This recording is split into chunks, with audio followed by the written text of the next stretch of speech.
Hello and welcome to Let's Crack UPSC CSE. My name is Pratik Nayak and let us start one more time the NCERT sessions which we have completed up till the previous chapters. आज हम लोग सबसे last chapter देख रहे हैं NCERT class 8 के ऊपर और हमने अभी तक नेशनल मूवमेंट को पूरी तरह से कंसोलिडेट करते हुए समझने की कोशिश की थी कि कैसे इंडियन नेशनल मूवमेंट आगे चला, कैसे British conquest of India cover हुआ और ब्रिटिश कन्क्वेस्ट ऑफ इंडिया के बाद कैसे भारत के लोगों ने अपनी आज़ादी की तरफ अपनी आग बढ़ाई थी।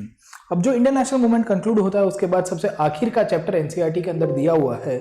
This chapter is related to the India after independence. आज़ादी के बाद भारत का इतिहास कैसे चलता है, आज़ादी के बाद भारत की शासन व्यवस्था कैसे आगे बढ़ती है, इन सब पॉइंट्स को प्रीवियस क्लास के अंदर या हम लोग आज के सेशन के अंदर डिस्कस करेंगे। एज ऑलवेज आप सबका वेलकम करता हूं। जो नए कैंडिडेट्स ये प्लेटफॉर्म के ऊपर जुड़े हैं उनको थोड़ा बहुत मेरे बारे में बता देता हूं। पिछले 7 साल से पढ़ा रहा हूं, ऑलमोस्ट 8 साल कंप्लीट हो चुके हैं।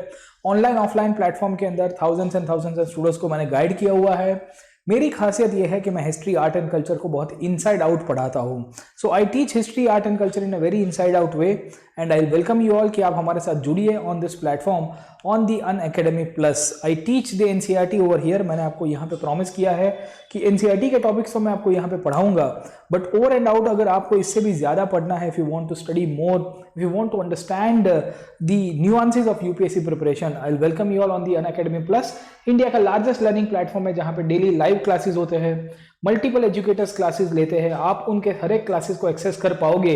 इंडिया के टॉप मोस्ट एजुकेटर्स है जो आपको पढ़ाएंगे और आपकी तैयारी के अंदर हम और आप साथ में मिलकर एक कॉम्प्रिहेंसिव वे के द्वारा तैयारी करें।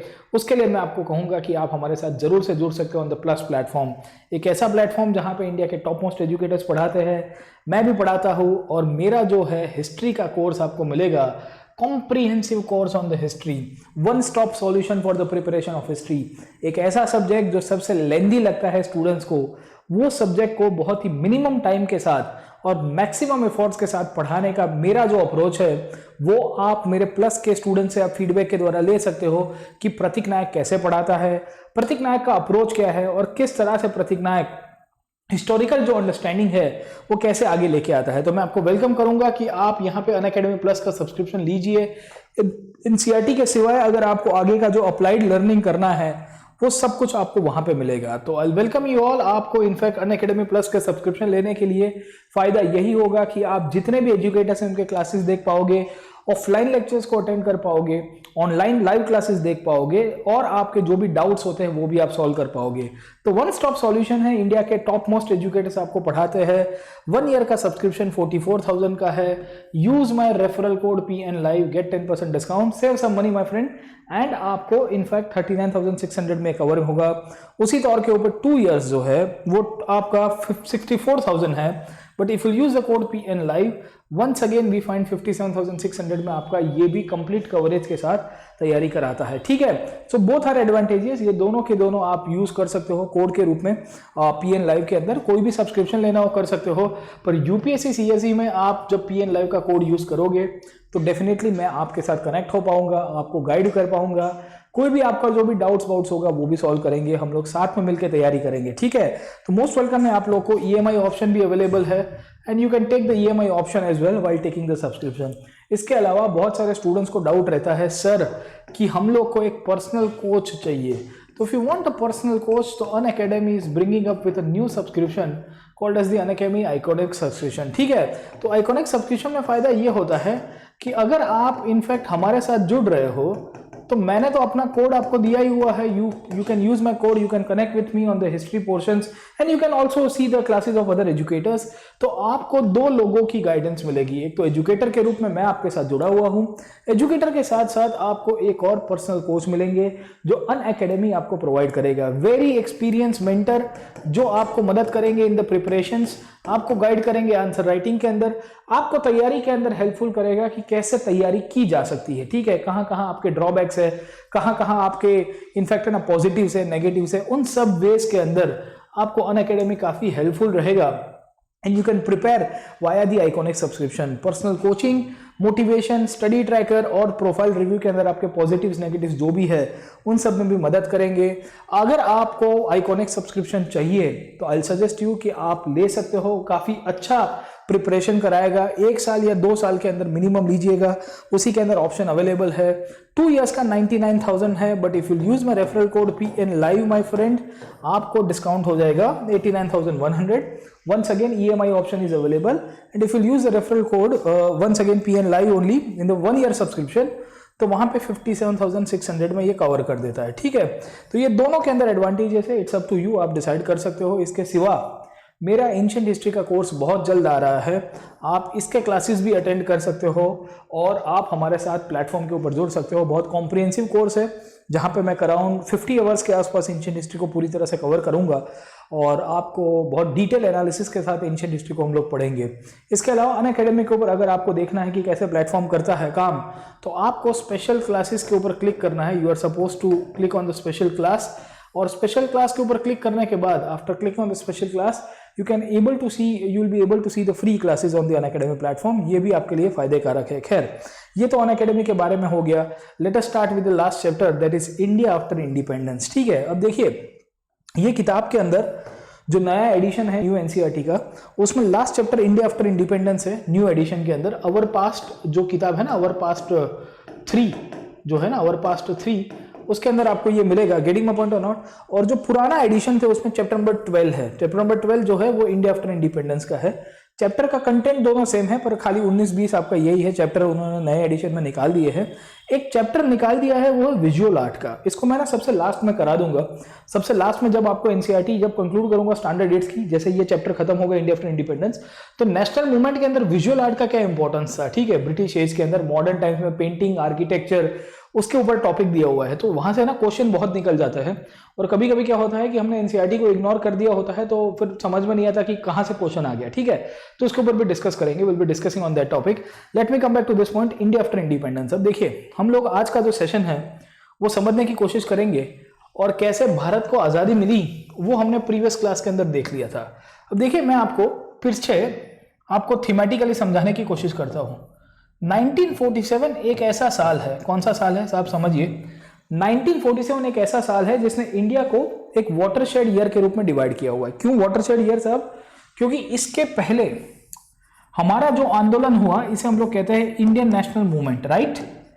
ये इंडियन नेशनल मूवमेंट कब शुरू हुआ? तो हम कहते हैं 1850s में शुरू हुआ, और 1850s के बाद पहले मॉडरेट्स आए, फिर एक्सट्रीमिस्ट आए, फिर गांधी आए, फिर मुस्लिम लीग की स्थापना हुई, फिर रिवॉल्यूशनरी एक्टिविटीज उभर के आए, फिर उसके बाद हमने देखा कि कैसे सुभाष चंद्र बोस जैसे लीडर्स उभर के आए, अलग अलग मूवमेंट्स हुए, और मूवमेंट्स के द्वारा फाइनली जो अलग अलग प्लान और प्रपोजल सरकार ने हमको दिए, उसके द्वारा फाइनली 1947 में भारत को आजादी मिली, राइट। ये पूरा का पूरा टॉपिक हमने आगे के क्लास के अंदर पढ़ा हुआ है। आज हमको ये देखना है कि 47 के बाद क्या हो रहा है, what is happening after independence. अब आप समझिए, बहुत थोड़ा बहुत डिस्कशन के साथ आपको पढ़ाऊंगा। एक ऐसा देश जिसने पूरी तरह से गुलामी देखी थी। गुलामी कैसी गुलामी? आप समझो कि इंडिया को ब्रिटिश कंक्वेस्ट कब चालू हुआ? 1757 वाज द ईयर जब इंडिया में ब्रिटिश कंक्वेस्ट की शुरुआत होती है। ब्रिटिश कंक्वेस्ट का मतलब कैसा है कि कैसे ईस्ट इंडिया कंपनी भारत के ऊपर पॉलिटिकल कंट्रोल करना शुरू करेगी और भारतीय शासन व्यवस्था, भारतीय अर्थव्यवस्था, भारतीय राज्य व्यवस्था पूरी तरह से अपने कंट्रोल में लेती है। क्यों करती है? क्योंकि अगर आपको याद होगा तो 1757 में घटना होती है जिसका नाम है battle of Plassey, right. So after the battle of Plassey what we see the British conquest started. British conquest जैसे ही आपका हुआ, उसके बाद चर्चा हुई कि अब भारत कैसे आगे बढ़ेगा, गेटिंग माय पॉइंट और नॉट। 47 तक आते आते भारत के लोगों ने आंदोलन किया। ये आंदोलन का परिणाम स्वरूप भारत को आजादी तो मिल गई, इंडिया को इंडिपेंडेंस मिलती है साहब। एक कानून पास किया जाता है, इंडियन इंडिपेंडेंस एक्ट, अगर आपको याद होगा, इंडियन इंडिपेंडेंस एक्ट, ब्रिटिश सरकार इसको पास करेगी। अब 47 के बाद क्या क्या प्रॉब्लम थे इंडिया को, आप समझने की कोशिश करो। पहला प्रॉब्लम यह था कि भारत ने बहुत बड़ा पार्टीशन झेला था कि नहीं झेला था, और पार्टीशन का प्रॉब्लम था, हमको रेफ्यूजीज को सेटल कराना था। बहुत बड़ी मात्रा में रेफ्यूजीज आए थे साहब, इंडिया से पाकिस्तान गए थे, पाकिस्तान में इंडिया में आए थे। दूसरा प्रॉब्लम हमको देखना पड़ेगा, इंडिया की यूनिटी और इंटेग्रिटी को मेंटेन करना था। इंडिया फिर से ना टूटे उसके लिए प्रयत्न करने थे। We are suppose to work out कि how the united India can be. India फिर से ना टूटे उसके लिए क्या काम करना चाहिए, गेटिंग माय पॉइंट और नॉट। तीसरा पॉइंट आप देखोगे तो जो कम्युनल राइट्स इंडिया में हो रहे थे, उसको रोकना भी एक बहुत बड़ा प्रश्न था। 1947 में बहुत बड़े दंगे हुए थे, हमने प्रीवियस क्लास में देखा था कैसे बंटवारा होते समय। चौथा पॉइंट आप समझने की कोशिश करोगे तो इंडिया के अंदर इकोनॉमिक ग्रोथ भी करना था कि नहीं करना था, आर्थिक रूप से भारत की वृद्धि होनी चाहिए, यह भी एक बहुत बड़ा मैटर था कि नहीं था साहब? इंडिया के अंदर इकोनॉमिक ग्रोथ होना चाहिए, वो भी एक बहुत बड़ा मैटर था साहब। ये सब कंडीशंस में इंडिया पॉलिटिकली भी एक कंट्री के रूप में उभर के आना चाहिए, और इंडिया की पॉलिटी कैसी होगी उसको लेके भारत का एक नया संविधान भी चर्चा करनी थी। समझे कि नहीं समझे? Getting my point?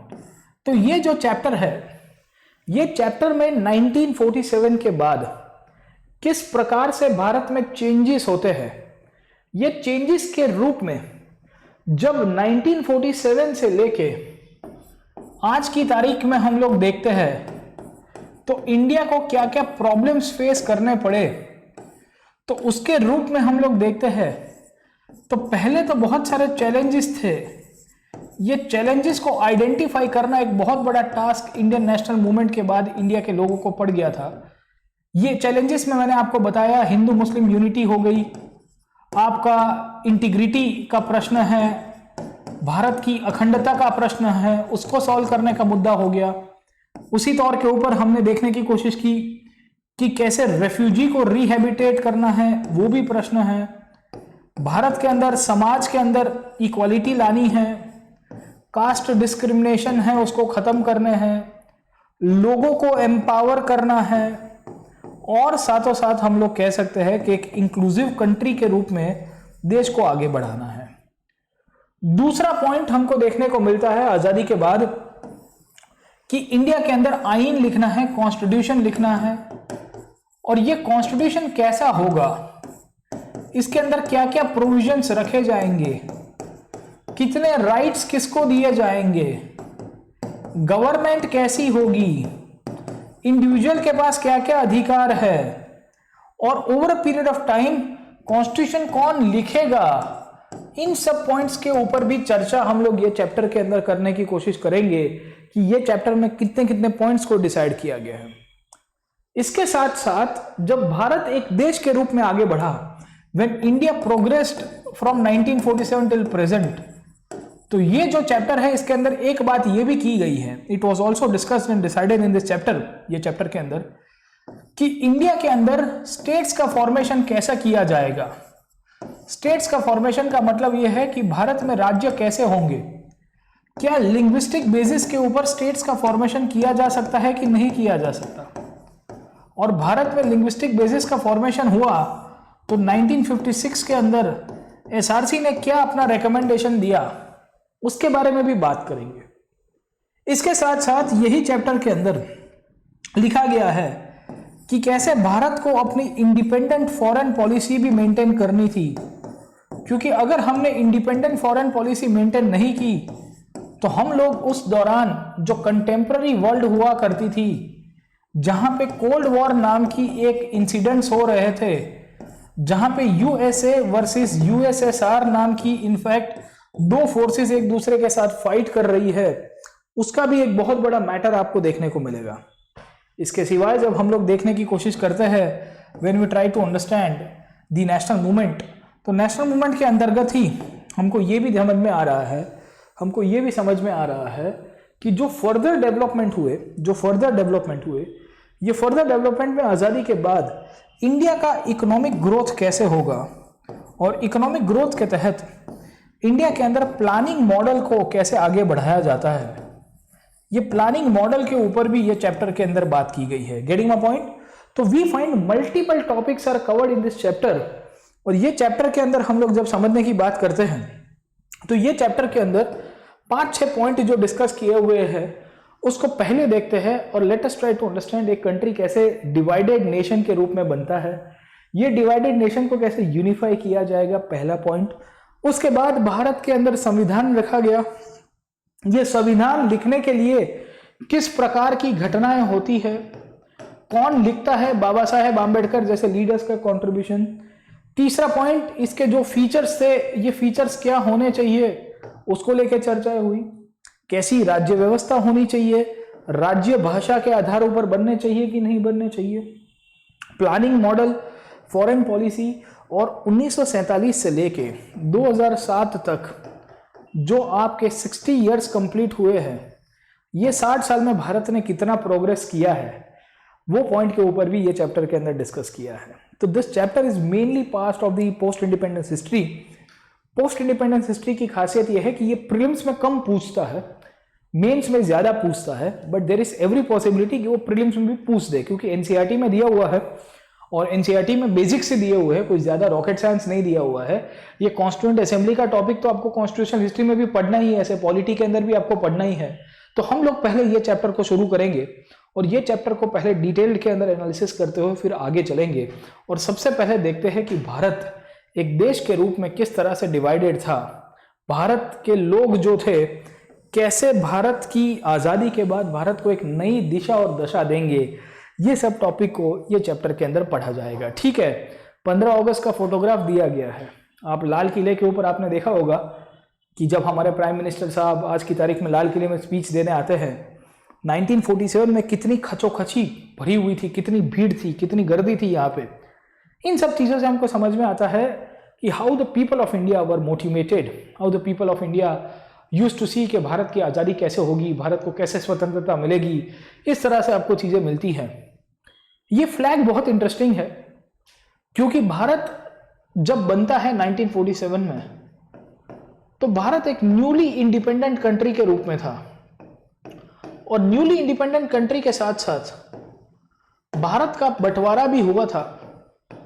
और बंटवारा कैसा हुआ था, तो ये जो रीजन है यहां पे ईस्ट पाकिस्तान बना और ये जो रीजन है यहां पे आपका वेस्ट पाकिस्तान की स्थापना की जाती है। उसके बीच में आपको कुछ कुछ रजवाड़े मिलेंगे, that is known as the princely states. ये प्रिंसली स्टेट्स को भी इंटीग्रेट करना उतना ही जरूरी था और इन सबको इंटीग्रेट करने के बाद इंडिया को कैसे रीऑर्गेनाइज किया जाएगा उसकी भी बात की जाएगी। तो ये चैप्टर के अंदर बहुत बड़ी मात्रा के अंदर reorganisation of the states, reorganisation के जो भी टॉपिक्स है, इन सब के ऊपर भी हम लोग डिस्कस करेंगे और एक एक करके आगे बढ़ते हैं। सबसे पहले ये चैप्टर की जब शुरुआत करते हैं तो let us try to understand कि अ डिवाइडेड नेशन के रूप में इंडिया कैसे आगे चला और एक न्यू कंट्री के रूप में इंडिया कैसे उभर के आता है। उन सब पॉइंट्स के ऊपर हम लोग देखते हैं और उसके बाद धीरे धीरे धीरे करके चीज़ों को और समझने की कोशिश करेंगे। अब देखिए, इंडिया इंडिपेंडेंट हुआ तो क्या सिचुएशन थी, इसके बारे में एनसीईआरटी में लिखा गया है। ठीक है, when India became independent in August 1947 it faced a series of great challenges. क्या क्या चैलेंजेस थे उसके ऊपर एनसीईआरटी लिखता है, as a result of partition 8 million refugees had to come in the country what was now Pakistan. आप समझने की कोशिश करो, 80 लाख के आसपास लोग पाकिस्तान से इंडिया की तरफ आए। They came from the western countries and the eastern part to India, 8 million. प्रश्न ये था कि ये जो भी लोग आए इनको घर बार कौन देगा, ये जो भी लोग आए इनको नौकरी धंधा कौन निकाल के देगा। गेटिंग माय पॉइंट और नॉट। तो we see the people had to be found homes and jobs in India. बहुत सारे लोग ऐसे थे जिनको घर बार देने की इनफैक्ट एक बहुत बड़ा प्रश्न हुआ। Who will give them, who will provide them the employment. Getting my point और नॉट। तो ये सिचुएशन में सबसे पहला चैलेंज जो था इंडिया को वो था रेफ्यूजी का चैलेंज। तो मैंने आपको अभी थोड़ी देर पहले बताया कि इंडिया के अंदर the biggest challenge after independence was the refugee crisis. मैंने अभी आपको थोड़ी देर पहले बताया। तो ये चैलेंजेस के बारे में एनसीईआरटी ने यहां पे लिखा गया है। दूसरा लिखा है कि there was a problem of the princely states in India. अब who were the princely states, तो अभी मैंने आपको मैप बताया। ये मैप के अंदर आप जो भी रेड वाले रीजन्स देख रहे हो, ये जितने भी रेड वाले रीजन्स है ये सब प्रिंसली स्टेट्स थे, जिसे हम लोग रजवाड़े कहते हैं। ये जितने भी रजवाड़े थे इनमें से बहुत सारे रजवाड़े अपने आप को इंडिपेंडेंट देखना चाहते थे। और आपको जान के हैरानी होगी कि हैदराबाद, जूनागढ़, कश्मीर जैसे रीजन्स के अंदर जो राजा थे, वहां की रियासतें थी, वो कहीं ना कहीं इंडिपेंडेंस देखने की कोशिश करते हैं या वो ये कहते हैं कि हमको पाकिस्तान में जुड़ना है। और इंडिया को एक बहुत बड़ा चैलेंज उस टाइम पे ये भी था कि इंडिया की जो सरकार है वो ये जो पाकिस्तान के अंदर प्रिंसली स्टेट जुड़ने की कोशिश कर रहे हैं या ये लोग इंडिपेंडेंट रहने की कोशिश कर रहे हैं, इनको भी मर्ज कराना है। तो the second challenge that the government of India was having was that around 500 of princely states in India, which was ruled by the Raja or the Nawab, उनको समझना था और उनको बोलना था कि उनको भारत के अंदर जुड़ना है.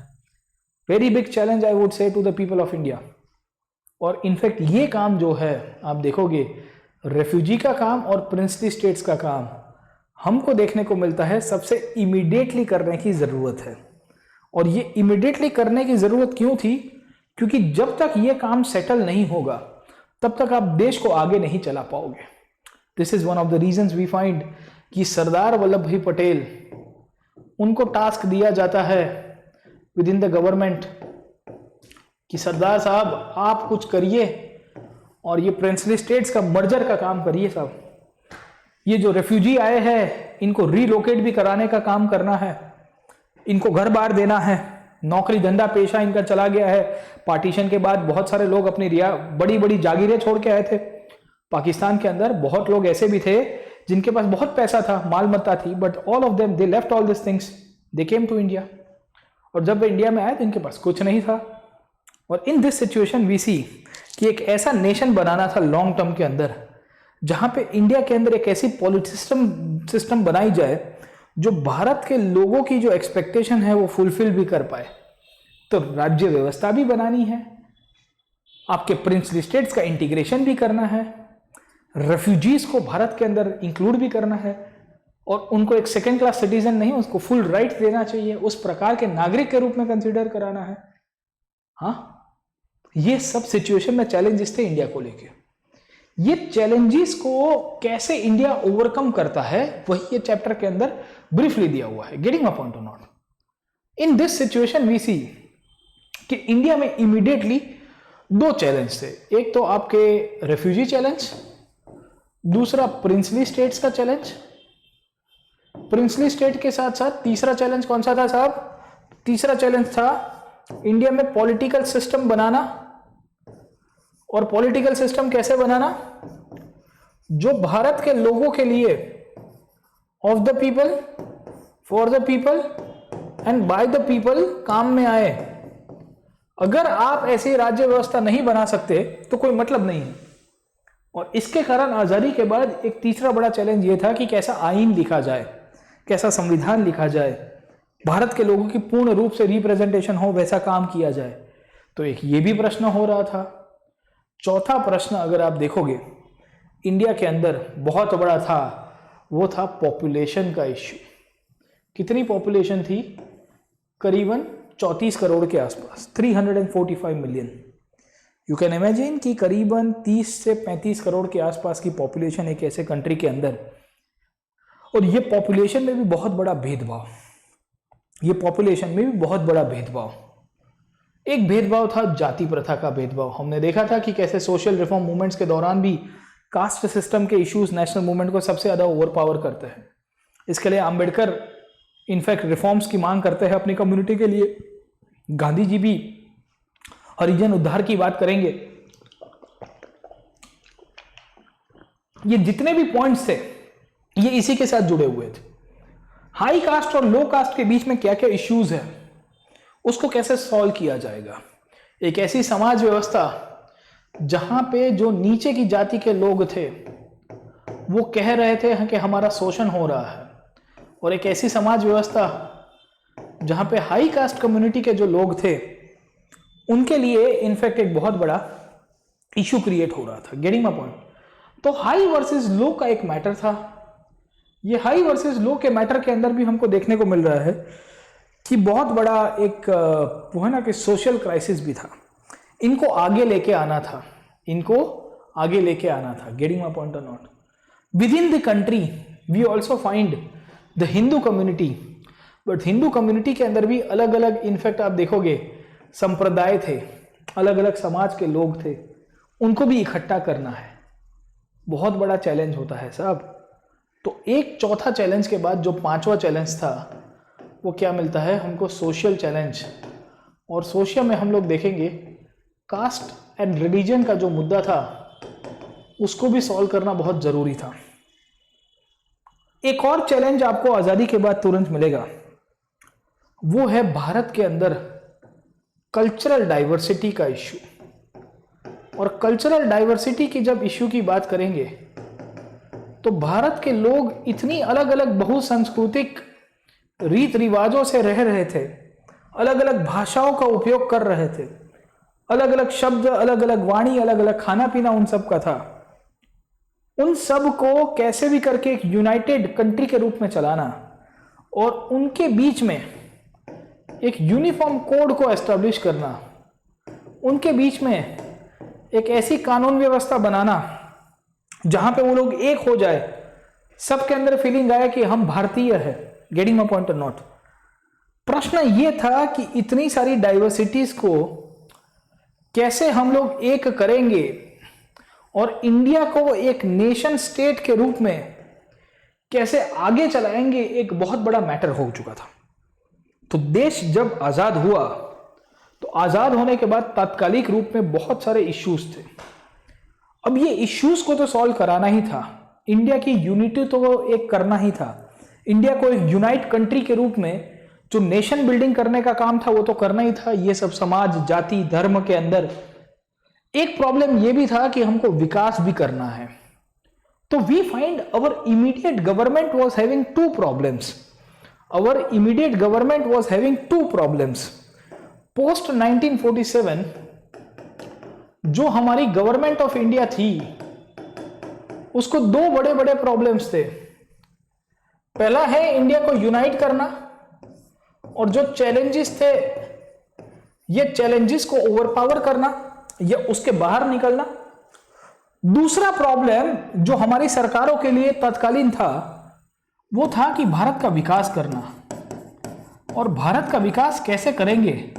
एक ऐसा कंट्री जिसको अंग्रेजों ने पूरी तरह से चूस लिया था। The blood of the Indian people have been sucked out by the British.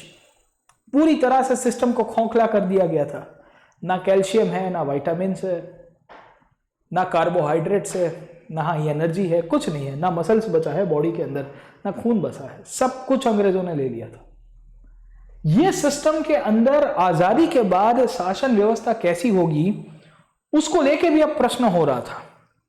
और उस दौरान भारत की सरकार अब क्या करेगी तो उसमें भी हमको देखने को मिलता है कि चैलेंजेस हमारे बढ़ते ही जा रहे थे। और चैलेंजेस के अंदर जब हम लोग डेवलपमेंटल चैलेंजेस की बात करते हैं तो डेवलपमेंटल चैलेंजेस में बहुत बड़ा चैलेंज हुआ करता था, वो था एग्रीकल्चर का चैलेंज। कैसा चैलेंज था? एग्रीकल्चर का चैलेंज। क्यों एग्रीकल्चर का चैलेंज? क्योंकि भारत जब आजाद होता है, ये इवन आज की तारीख में भी आप मुझे पूछोगे तो मैं आपको एक ही चीज कहूंगा कि India still I would say farmer country और country which still based on the agriculture. Why? Because more than 50% of the population is still dependent on the agriculture. Bharat की 50% से ज्यादा आबादी जो है वो अभी भी खेती के ऊपर ही डिपेंडेंट है। और अगर भारत की शासन व्यवस्था के तहत 50% से ज्यादा आबादी खेती के ऊपर डिपेंडेंट है तो उसका मतलब क्या होता है साहब? उसका मतलब यह होता है कि भारत जब आजाद हुआ होगा तब कितने सारे लोग खेती के ऊपर डिपेंडेंट थे। और एग्रीकल्चर में जब हम लोग बात करेंगे तो क्या इंफ्रास्ट्रक्चर कोई था इंडिया के अंदर? क्या कोई भारत के लोगों को फूड प्रोडक्शन के लिए इनफैक्ट हमारी जो डिमांड थी वो फुलफिल हो पाती थी? कुछ भी नहीं था। There was nothing like that. The people of India at that time, the agriculture, उसमें इंफ्रास्ट्रक्चर के नाम के ऊपर अंग्रेज कुछ करके ही नहीं गए थे। खाने पीने की बात करते हैं, फूड प्रोडक्शन की बात करते हैं तो फूड प्रोडक्शन भी कंडीशन आप देखिए कि हम लोग उस टाइम पे बहुत सारे फमाइंस के ऊपर फमाइंस झेल रहे थे। We were facing multiple drought and the famine conditions. और ये सब सिचुएशन में जब हम लोग इंडिया को देखते हैं तो इंडिया के अंदर पीजेंट्स की कंडीशन बहुत ही खराब हो चुकी थी साहब। ज्यादातर पीजेंट्स जो थे वो मॉनसून के ऊपर, सर्वाइवल के ऊपर टीका करते थे। उनका एक ही टारगेट था कि इस बार भाई बारिश आ जाए। और इसके लिए इंडिया की जो इमीडिएट गवर्नमेंट थी उसने इनफैक्ट सबसे पहले जो काम किया था वो क्या किया था साहब? 5 ईयर्स प्लान की शुरुआत की। और 5 ईयर प्लान की शुरुआत करने के बाद सबसे पहले इरिगेशन सिस्टम को इंप्रूव करने की शुरुआत की गई। आपने देखा होगा नेहरू की सरकार जो आती है पहली बार, उसने 1950 के बाद जब 5 ईयर प्लान की शुरुआत की, पंचवर्षीय योजना, उन सब के अंदर ध्यान रखा कि इरिगेशन पोटेंशियल इंडिया का बढ़ाया जाए। क्यों? क्योंकि उनका एक ही टारगेट था कि भाई हम लोग पहले खाना खाएंगे तब जाके बात करेंगे। डेवलपमेंट के अंदर फार्मर्स का इश्यू तो एक बाजू में था, दूसरा इश्यू जो था वो था non farm sector in the rural economy. क्यों non farm sector in the rural economy? क्योंकि आपकी जो इकोनॉमी थी ग्रामीण विस्तार के अंदर, वो पूरी की पूरी बार्टर सिस्टम के अंदर डिपेंडेंट थी। और इनफैक्ट एक फार्मर जो है, ये फार्मर अपने क्रॉप्स गांव वालों को देता था, और गांव वाले के जो लोग हैं वो अपनी सर्विसेज जो है वो फार्मर के साथ शेयर किया करते थे। होता यह है कि जब भारत के अंदर आपके पीजेंट्स जो थे, वो पीजेंट्स अगर अनाज नहीं उगा पाएंगे, if the monsoon gets failed, तो सिचुएशन इतनी खराब हो जाती थी कि आपके गांव वालों के अंदर जो अदर पीपल थे, जो बार्टर के सामने अपनी सर्विसेज दे रहे थे, उनको कोई रेम्यूनरेशन नहीं मिलेगा। तो वी फाइंड कि आपके ग्रामीण अर्थव्यवस्था बहुत ही खराब कंडीशन में थी उस टाइम पे। और भारत के लिए एक बहुत बड़ा चैलेंज हमको देखने को मिलता है कि ग्रामीण अर्थव्यवस्था को कैसे पुनर्जीवित किया जाए, how we should revive the rural ecosystem. और भारत की सरकार इमीडिएटली टारगेट करती है कि non farm sector in the rural areas, उसके लिए भी हमको काम करना पड़ेगा। क्या डेवलपमेंट होता है? कम्युनिटी डेवलपमेंट प्रोग्राम की बात होगी साहब, पढ़ेगा कभी किताबों के अंदर आपको मिलेगा। आपने पंचायती राज के बारे में पढ़ा है कि नहीं पढ़ा है? आप लक्ष्मीकांत नाम की किताब उठाइएगा दोस्त, आपको पंचायती राज के बारे में चीजें मिलेगी। पंचायती राज के अंदर जब इनफैक्ट हम लोग कम्युनिटी डेवलपमेंट प्रोग्राम की बात करेंगे तो उसके अंदर ये सब चीजों की बात लिखी गई है। तो non farm sector in the rural economy was also important, और उसको भी टारगेट करना था। एक बहुत बड़ा चैलेंज आपको मिलेगा। अब नॉन फार्म सेक्टर आपने रूरल इकोनॉमी में टारगेट करना शुरू किया चैलेंज के रूप में। एक और चैलेंज था, वो था शहरों में रहने वाले लोग, और वो कौन थे साहब? Factory workers. नेशनल मूवमेंट में आपके जो फैक्ट्री के अंदर रहने वाले जो लोग थे, उनका बड़ा एक्सप्लॉयटेशन हुआ। क्यों हुआ मैं आपको बताता हूं। क्योंकि ज्यादातर मिल जो थी, जो इंडस्ट्रीज हुआ करती थी इंडिया में, वो ब्रिटिश कंट्रोल में थी। मालिक उसके ब्रिटिश हुआ करते थे, या घुमा फिरा के अंग्रेजों की पार्टनरशिप होती थी। नहीं भी होती थी, उसका मालिक अगर इंडियन भी होगा, if the owner is Indian guy, still we find discrimination was there in the cases of the inequality in the standard of living. जो खाने पीने की, रहने की जो जीवन शैली थी, वो पहले जैसी नहीं रही थी। और इनके साथ भी यही अन्याय हो रहा था कि ये भी स्लम्स में रहते थे, इनके पास भी एजुकेशन नहीं था, इनके लोगों का भी शोषण हो रहा था। इनके लिए, इनके बच्चों के लिए एजुकेशन, हेल्थ फैसिलिटीज क्रिएट कराना एक बहुत बड़ा टास्क था। गेटिंग माय पॉइंट और नॉट? इसके साथ साथ आपको एक बहुत बड़ा टारगेट मिलेगा सरकार को, वो थी पॉवर्टी का इश्यू। आपको जान के हैरानी होगी, जब देश आजाद होता है तो करीबन 70% से ज्यादा लोग बिलो पॉवर्टी लाइन रहा करते थे। 70-80% के आसपास का टारगेट है। एजुकेशन की बात करेंगे तो there was around 14% of literacy rate. साक्षरता का दर जो था वो 14% के आसपास था। आज की तारीख में कितना है आपने देखा होगा। Today the education literacy rate is around 70%, पहले 14% हुआ करता था। एवरेज लाइफ एक्सपेक्टेंसी जो थी वो 30 ईयर्स के आसपास थी। जब देश आजाद होता है तो एक आदमी सामान्यतः कितना जीवन जीता है, तो वो 30 साल के आसपास मिलेगा। ये सब सिचुएशन को देख के क्या आपको नहीं लगता है कि भारत को इमीडिएट चैलेंजेस बहुत सारे थे, और ये चैलेंजेस के अंदर एक बहुत बड़ा टारगेट मिलता था, वो था पॉवर्टी का। क्योंकि पॉवर्टी भी भारत के अंदर हटानी जरूरी थी। उनको जॉब दिलाना था, उनको एग्रीकल्चर के अंदर आगे निकालना था, उनको इंडस्ट्रीज के अंदर आगे बढ़ाना था। तो दो टारगेट सरकार के इमीडिएट थे।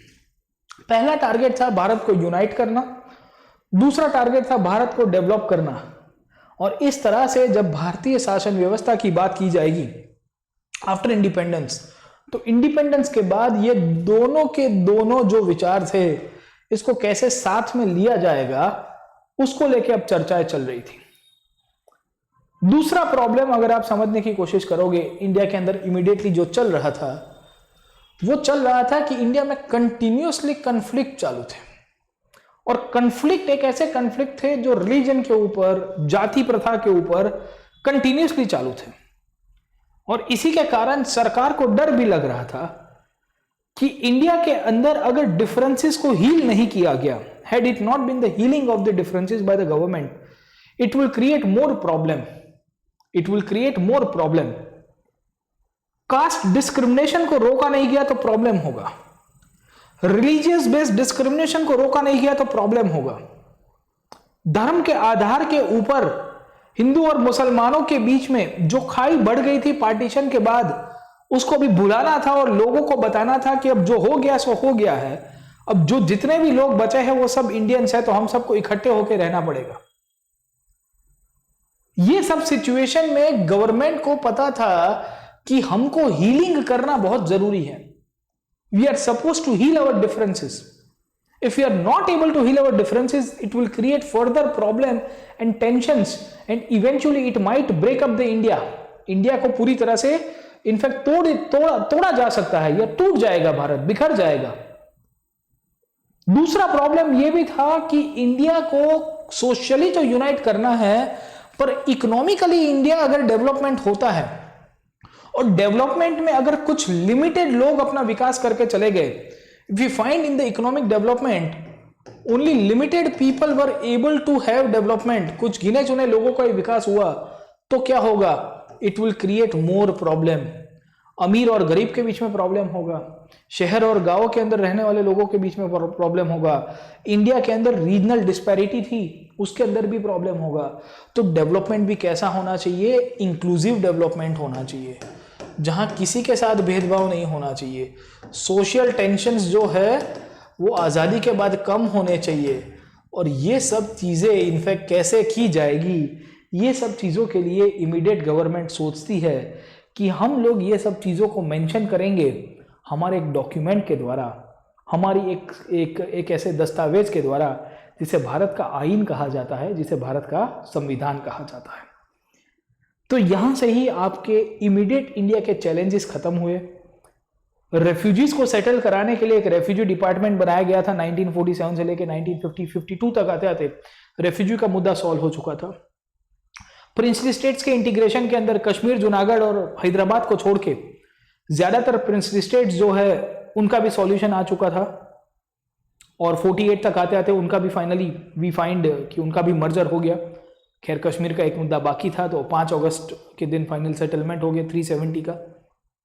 इसके सिवा जब हम लोग बात करते हैं इंडिया के अंदर जो फर्दर चैलेंजेस थे इकोनॉमिक डेवलपमेंट में, उसमें प्लानिंग कमीशन की स्थापना की गई, और जो कास्ट बेस्ड इश्यूज थे उसको सेटल कराने के लिए कॉन्स्टिट्यूशन के अंदर ही अबॉलिशन ऑफ अनटचेबिलिटी भी डाला गया अंडर आर्टिकल 17, और भारत के संविधान ने एक नई दिशा दी कि कैसे एक सोसाइटी के रूप में हम लोग एस्पायर कर सकते हैं, और हमारी जो एस्पिरेशंस है हमारे डॉक्यूमेंट के अंदर कहीं ना कहीं लिंक अप करेगी, उसको हाईलाइट करेगी और उसको बताएगी कि देखिए हम कैसे एक कंट्री के रूप में आगे प्रोग्रेस भी कर सकते हैं। यहाँ से ही कॉन्स्टिट्यूशन मेकिंग का सेकंड टॉपिक है, उसको समझने की कोशिश करते हैं। तो आपके सिलेबस का या आपके चैप्टर का सबसे पहला पॉइंट था, वो था नेशन डिवाइडेड के फीचर्स क्या हुआ करते थे, और इंडिया को क्या क्या चैलेंजेस देखने की कोशिश की गई, या इंडिया को क्या क्या चैलेंजेस फेस करने पड़े वो देखें। अब समझने की कोशिश करते हैं कि ये जो चैलेंजेस थे इसको कैसे सॉल्व किया जाएगा। तो बहुत सारे सोशल इश्यूज जो थे उसको आईन के द्वारा सॉल्व किया गया, और भारत जब आजाद होता है तो पॉलिटिकल कंडीशंस इंडिया में कैसी होनी चाहिए उसके लेके हमको देखने को मिला। कॉन्स्टिट्यूशन असेंबली जो थी हमारी, कॉन्स्टिट्यूशन बनाने के लिए कॉन्स्टिट्यूएंट असेंबली जो थी, उसके अंदर बहुत सारे डिस्कशंस हुए। ये डिस्कशंस के द्वारा इंडिया की राज्यसभा, इंडिया की लोकसभा कैसी होनी चाहिए, इंडिया में प्रोविंसेस के पावर कितना पावर होना चाहिए, इंडिया के अंदर इक्वालिटी कैसे एस्टेब्लिश किया जाएगा, इंडिया में वोटिंग राइट कितना होना चाहिए, इन सब पॉइंट्स के ऊपर हमको इनफैक्ट इसके अंदर पता चलता है।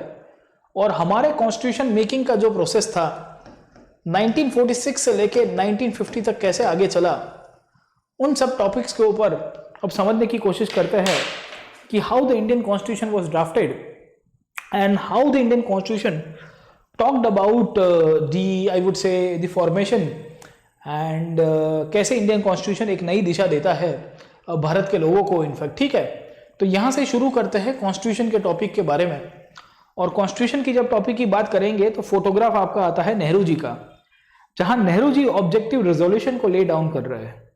ये वही ऑब्जेक्टिव रेजोल्यूशन है जिसके द्वारा over a period of time India के पूरे जो आपके प्रिएम्बल है उसका फॉर्मेशन होगा। आपको डीपीएसपी जो है वो भी आपको यहाँ से मिलेगा और फिर एक नया डायमेंशन आपको मिलता है। दिसंबर 1946 के अंदर ये ऑब्जेक्टिव रेजोल्यूशन को ले किया गया था कॉन्स्टिट्यूंट असेंबली के अंदर। तब यूनाइटेड कॉन्स्टिट्यूंट असेंबली हुआ करती थी, तो मुस्लिम लीग के जो मेंबर्स थे वो भी थोड़े बहुत यहाँ पे बैठते थे, पर ज़्यादातर लोगों ने बॉयकॉट किया हुआ था। खैर, अब समझ में आता है कि इंडिया का कॉन्स्टिट्यूशन कैसे लिखा गया और इंडिया के कॉन्स्टिट्यूशन के अंदर क्या क्या प्रोविजंस किए गए हैं, ये चैप्टर के अंदर क्या कहता है। तो ये चैप्टर लिखता है कि between the year 1946 to the November 1949 there were some 300 Indians who had a series of meeting for deciding the country's political future। इसको ही हम लोग कॉन्स्टिट्यूएंट असेंबली के रूप में पहचानते हैं। न्यू दिल्ली के अंदर मिलते हैं, बट इसके अंदर सदस्य अलग अलग पार्टी से, अलग अलग रीजन से आए हुए थे। इन्होंने ही डिबेट और डिस्कशन करने के बाद 26 जनवरी 1950 के दिन भारत के लोगों को अपना आइन दिया और कहा कि we the people of India having solemnly affirm to constitute India into a sovereign secular republic and to give its people justice, liberty, equality, fraternity on this day of 26 November 1949। ये जो घटनाएं हैं, ये जो शब्द है, ये आपके प्रिएम्बल का मैंने आपको बताया है। ये प्रिएम्बल के जो शब्द है ये बहुत ही इंपॉर्टेंट है, क्योंकि ये प्रिएम्बल और उसके बाद आपका जो पूरी की पूरी किताब लिखी गई है कॉन्स्टिट्यूशन की, उसके अंदर बहुत सारी घटनाओं को मेंशन किया गया है, बहुत सारी चीजों को मेंशन किया गया है। अब कॉन्स्टिट्यूशन बनाने की जरूरत क्यों पड़ी भारत के संविधान निर्माताओं को? पहला प्रश्न तो ये होना चाहिए, why it was needed for the constitution makers in India, why it was needed for the constitution makers in India to draft the constitution. क्यों कॉन्स्टिट्यूशन बनाने की जरूरत पड़ी? पहला प्रश्न तो आपको यह पता होना चाहिए। दूसरा प्रश्न यहां से आता है कि कॉन्स्टिट्यूशन का सिग्निफिकेंस क्या था। तो ब्रिटिश एज की जब हम लोग बात करेंगे, when the British were ruling over India, तो ब्रिटिश शासन काल के अंदर भारत में अलग अलग कानून के द्वारा भारत लोगों को पॉलिटिकल राइट्स मिले। ये कानून आपने नाम सुना होगा, चार्टर एक्ट, रेगुलेटिंग एक्ट, या after the British administration took over, जैसे ब्रिटेन ने टेक ओवर किया इंडिया के ऊपर, तो हमको कानून मिलते हैं like the councils act of 1861, the Councils Act of 1909, Morlamento reforms, Government of India Act 1919, Montfort reforms, Government of India Act 1935। ये सब कानून के द्वारा इंडिया में शासन पद्धति की शुरुआत हुई। इंडिया के लोगों को थोड़े बहुत राइट्स भी दिए, जैसे गवर्नमेंट ऑफ इंडिया एक्ट 1935 के अंदर भारत के लोगों को पॉलिटिकल राइट्स दिए गए। बट वहां पे गवर्नमेंट ऑफ इंडिया एक्ट 1935 के अंदर पॉलिटिकल राइट्स है, पर राइट टू वोट बहुत लिमिटेड लोगों को था। तो इंडिया के जो कॉन्स्टिट्यूशन मेकर्स थे, उन सब ने जब कॉन्स्टिट्यूएंट असेंबली के अंदर डिस्कशन किया, तो उन्होंने ये ध्यान रखा कि हम लोग एक ऐसा संविधान लिखेंगे जो संविधान के अंदर हर एक इंसान के पास राइट टू वोट होना चाहिए। क्यों? क्योंकि ब्रिटिश नहीं दिया करते थे। इसके लिए हम चाहते हैं हमारे आइन के अंदर ये सब चीजें लिख दी जाए, और constitution should be written constitution. क्योंकि कल उठ के हम रहे कि ना रहे, हम तो परमानेंटली तो बैठने वाले नहीं है। ये जो 300 सदस्य थे, ये सबके सब परमानेंटली बैठने वाले तो थे नहीं। ये आज नहीं तो कल चल बसते, कोई और आता है यहां पे बैठने के लिए। हम रहे कि ना रहे, पर हम जो कागज के ऊपर लिख के देखे जा रहे हैं, वो कागज की गरिमा, वो कागज की डिग्निटी बनाए रखनी होगी। और उसको अगर फेरबदल भी करना हो तो बहुत लंबी प्रोसीजर करनी पड़ेगी। कॉन्स्टिट्यूएंट असेंबली के अंतर्गत ये चीजें डिस्कस हुई, और डिस्कशन के बाद डिसाइड किया जाता है कि सबसे पहले भारत के लोगों को कोई अधिकार देना है, वो है हमको यूनिवर्सल एडल्ट फ्रेंचाइज, संविधान के तहत ही। What do mean by the word universal adult franchise? मतलब ये है राइट टू वोट देना। कितनी एज के ऊपर राइट टू वोट देना? तो डिसाइड किया जाता है कि any Indian who is about the 21 years of age, कितना है? 21 ईयर्स ऑफ एज, उसको अलाउ किया जाएगा कि वो राइट टू वोट देगा। भारत के अंदर जब ब्रिटिश रूल किया करते थे तो ये प्रोविजंस अलाउड नहीं थे। अब क्यों अलाउड नहीं थे? क्योंकि ब्रिटिश को पता था कि अगर वो थोड़े बहुत राइट्स भारत के लोगों को दे देंगे तो भारत की पब्लिक ऑलरेडी एनलाइटेंड है, और एनलाइटनमेंट होने के नाते the Indian people might react against the British in the form of political reforms. और इसके लिए इंडिया के अंदर उन्होंने वोटिंग राइट्स दिए, तो मुसलमानों को अलग से दिए, सेपरेट इलेक्टोरेट्स, हमने पढ़ा था प्रीवियस क्लास के अंदर। पारसी लोगों को अलग से दिए, सिखों को अलग से दिए। तो वैसी शासन पद्धति थी साहब, वैसी ही शासन पद्धति हुआ करती थी। तो जब हम लोग इसकी बात करते हैं, when we talk about the whole right to vote campaign, ये बहुत ही लैंडमार्क था। एनसीईआरटी कहती है कि ये बहुत रिवॉल्यूशनरी था। इंडिया एक ऐसा कंट्री जो 200 साल तक गुलाम था, जहां इंडिया की 80% या 90% से ज्यादा पॉपुलेशन के पास वोटिंग राइट नहीं हुआ करते थे up till the year 1947।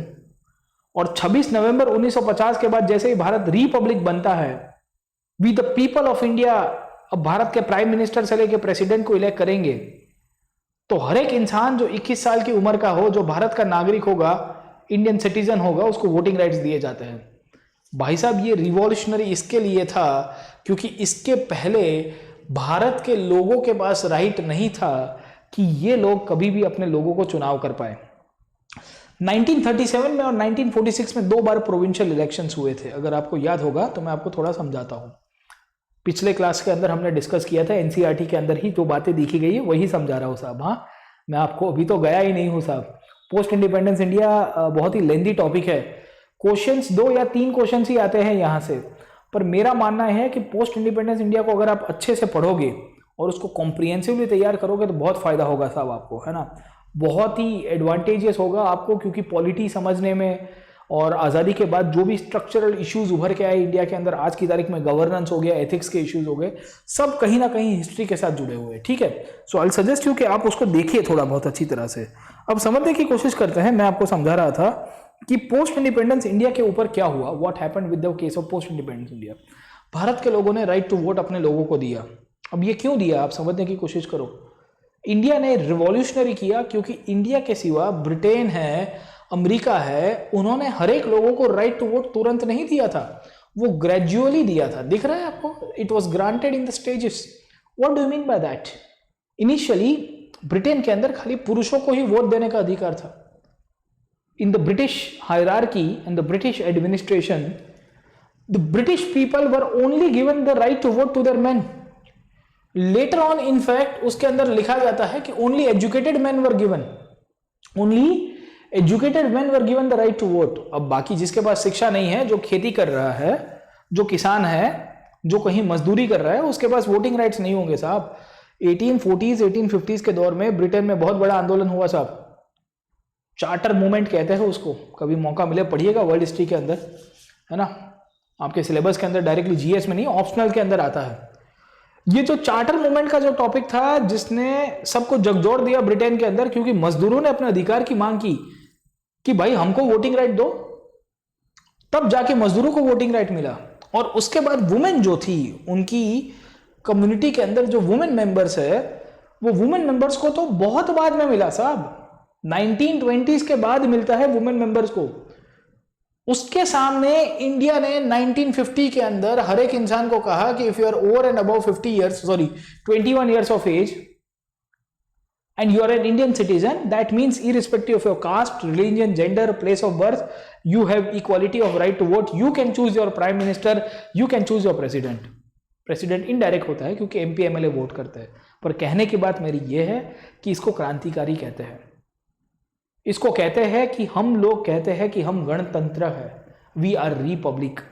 Republic इसी को ही कहते हैं कि जहां प्रजा के पास सत्ता होती है कि वो सबसे हाईएस्ट पोजीशन में बैठा हुआ जो इंसान है उसको चूज कर पाए। आज हमारे लोग प्रेसिडेंट का इलेक्शंस में इनडायरेक्ट पार्टिसिपेट करते हैं by giving the power to the MP and MLA to be on behalf of the people कि आप वोट करिए प्रेसिडेंट साहब के लिए। प्राइम मिनिस्टर का, लोकसभा का वोटिंग हो गया, स्टेट असेंबली का वोटिंग हो गया, सब जगह के ऊपर आपके पास राइट टू वोट है। अमेरिका में राइट टू वोट पहले 1776 में जब अमेरिका इंडिपेंडेंट हुआ तो गिने चुने लोगों के पास था। उसके बाद 1960 में, 1960 के बाद की बात कर रहा हूं, तो वहां की जो ब्लैक पॉपुलेशन है, अश्वेत लोग, black population, the African origin people of America, उनको 1960 में उन्होंने वोटिंग राइट्स दिए। अमेरिका जो आज की तारीख में बोलता है ना कि हम डेमोक्रेसी है, हम बिगेस्ट, वो क्या है, ओल्डेस्ट डेमोक्रेसी है। अरे भाई तुम डेमोक्रेसी हो तो तुम अपने लोगों को वोटिंग राइट्स तो देते नहीं थे। और इंडिया देखो आजाद हुआ, उसके तीसरे साल अपना आइन लिखा, आइन लिखने के बाद कह दिया सब बराबर, कोई भेदभाव नहीं होगा, सबको वोटिंग राइट्स होगा। क्रांतिकारी घटना। इससे क्या होगा? पॉलिटिकल इक्वालिटी आएगी। आएगी कि नहीं आएगी साहब? क्योंकि अब इनफैक्ट राजा हो या नौकर हो, सबके पास एक वोट है। और सबके पास एक वोट है तो कहीं ना कहीं हमको क्या देखने को मिला कि भारत के संविधान निर्माताओं ने पॉलिटिकल जस्टिस लाने की कोशिश की और लोगों को कहा कि everyone has single vote, universal adult franchise के रूप में आपको चीजें मिल जाएगी। भारत के संविधान निर्माताओं ने यह चीज ध्यान रखी कि भारत का कोई भी नागरिक होगा उसको सबके पास इक्वल पावर होगा। और इस तरह से इंडिया के कॉन्स्टिट्यूशन मेकर्स ने, इंडिया की जब कॉन्स्टिट्यूशन असेंबली के अंदर जब डिस्कशन किया तो डिस्कशन के द्वारा पहले वोटिंग का जो क्राइटेरिया था वो खत्म कर दिया और ब्रिटिश लेगेसी को पूरी तरह से एंड कर दिया गया। पहला पॉइंट कॉन्स्टिट्यूशन असेंबली का। दूसरा पॉइंट यहां से उभर के आता है और वो पॉइंट था कि ड्यूरिंग द ब्रिटिश पीरियड, जब ब्रिटिश लोग रूल किया करते थे तो हमारे लोगों के साथ बहुत भेदभाव होता था। और इनइक्वालिटी क्यों होती थी? क्योंकि अंग्रेज लोगों को मानना था कि भाई भारत के लोग राज करने के लायक नहीं हैं, भारत के लोगों का कोई अस्तित्व नहीं है पॉलिटिकली, भारत के लोग है ना कि नॉट डेवलप्ड, अनसिविलाइज्ड है, ये क्या कर पाएंगे। और इसके लिए इन्होंने जो भी कानून पास किए, कानून के अंदर भी भेदभाव रखा। जैसे अगर आपको याद होगा तो एक बिल आया था, इल्बर्ट बिल, याद आया कि नहीं आया आपको? इल्बर्ट बिल नाम का जो कानून था ये 1883 के अंदर पास किया गया था, यह प्रपोज किया गया था।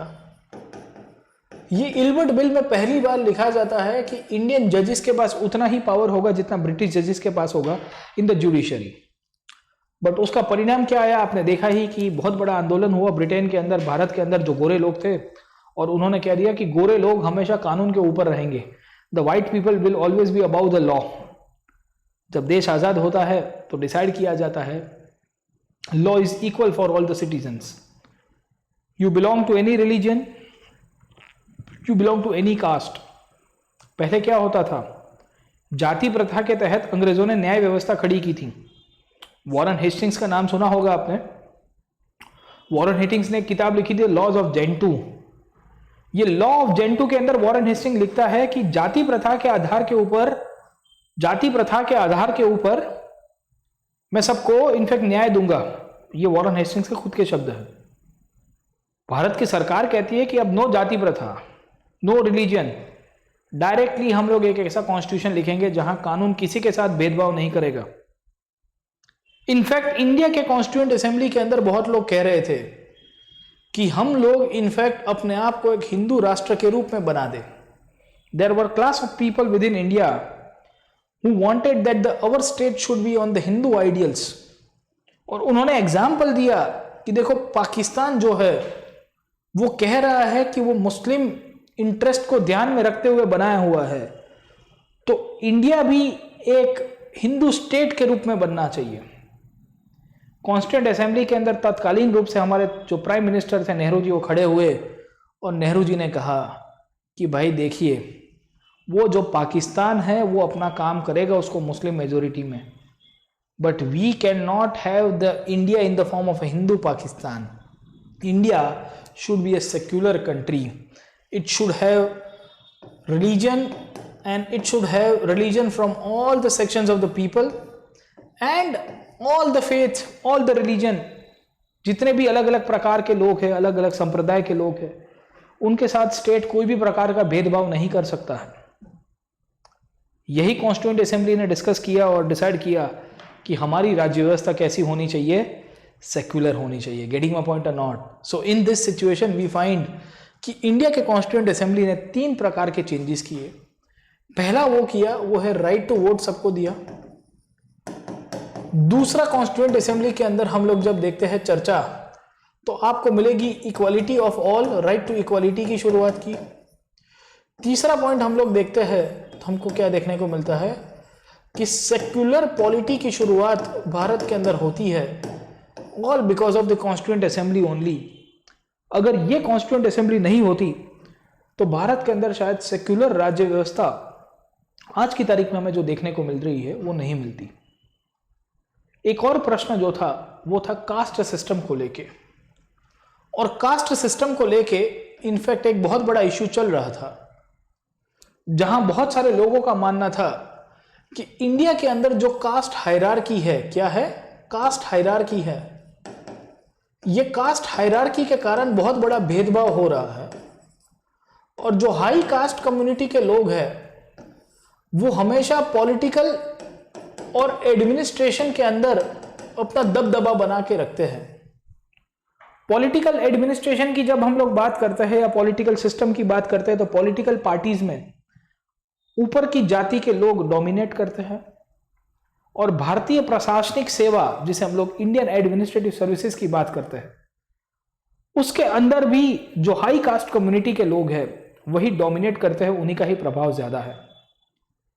और इसके कारण जो लो कास्ट के लोग थे, जिनके लिए शब्द यूज किया गया था गांधी जी के द्वारा हरिजन, मैंने आपको बताया था Harijan used to be the newspaper also published by Gandhi 1932 के बाद, ये हरिजन कम्युनिटी की वकालत करने के लिए बहुत लोग आगे आए और कहा कि हमारे समाज के जो लोग हैं वो पीछे रह गए हैं, उनको भी आगे लाना राज्य की जरूरत है। It is the duty of the state that we should uplift the low caste people, we should uplift the low caste people in the education, and we should uplift the low caste people in the form of the political representation and the administrative representation in the Indian administrative services। IAS reservation आया ना साहब, आप देख रहे हो आज की तारीख में रिजर्वेशन क्यों जरूरी है, उसके लिए ही ये डिबेट हुई थी कॉन्स्टिट्यूएंट असेंबली के अंदर।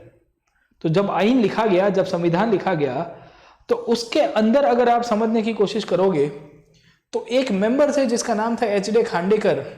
एच डी खांडेकर कहते हैं कि it was the upper caste who were responsible for the Harijans being unfit today. क्या कहते हैं साहब, उन्होंने कहा कि भाई ऊपर की जातियों ने नीचे की जातियों का शोषण किया और उसके कारण हम पीछे रह गए।